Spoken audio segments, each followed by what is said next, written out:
So, Extra Credits made a video about how it's impossible for us to remove politics out of our games because all media is political. Here's how the video started.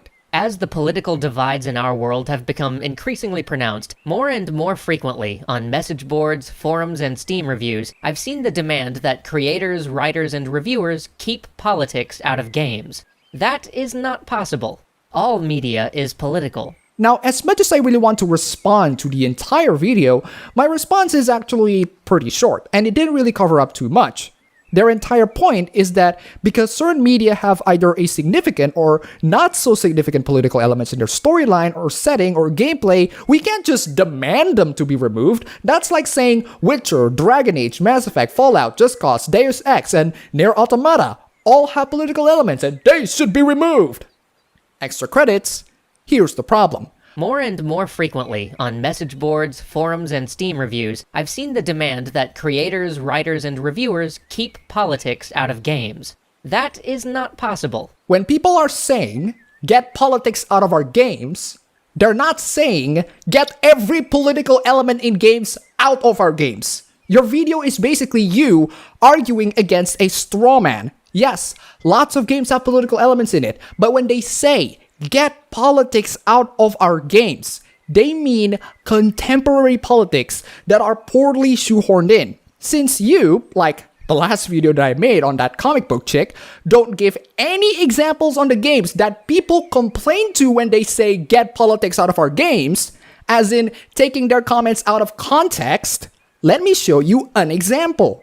Here's a conversation from Mass Effect Andromeda of someone who came into the Andromeda Galaxy just because she's trans. This is what people are complaining about. They hate that LGBTQ issues are being shoved in right down to people's throat. They hate that it's being forced to us rather than naturally being weaved into the narrative. They hate that the message is lazy and poorly shoehorned in. Now, you did say this on the video. Now, we can talk about how on the nose a work should be with its politics. That's totally worth debating, because it's a delicate balance. We can even talk about the methodology for approaching these things. Yes, exactly. That's what we're trying to argue. Let's argue and debate on how to pull off certain political elements right without writers or creators shoving it right down our throats, like how they did in that game. Let's find ways to smoothly weave in the political elements in the narrative, like how other amazing games did, like Deus Ex, one of my favorite games of all time. Let's have a discussion on that. But this video is just explaining things that we already know. Media is political, or at least can be interpreted as such. I agree. But that's not why people say, get politics out of our games. This is a straw man. You're pulling a statement that people make and take it on its literal value without understanding why people say that and the nuance of said statement. Even if I agree with the things that you say in the video, which I do in some, you need to understand further on why people are saying this.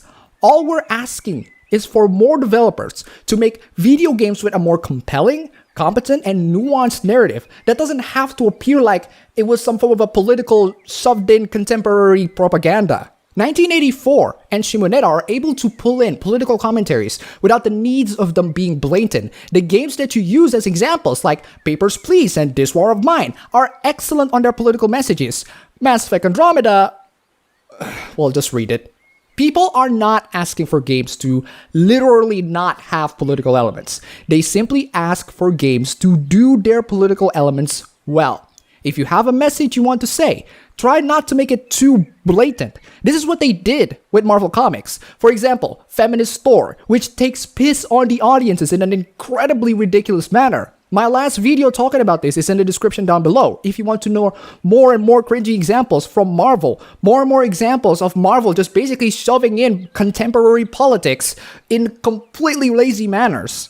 We all agree that a lot of video games have political elements in them that makes them what they are today, whether it be narrative or gameplay. We don't agree with games that are being very blatant on its political pushing and lazy on its narrative. Say, there's a game that makes you really angry about exactly the same issue.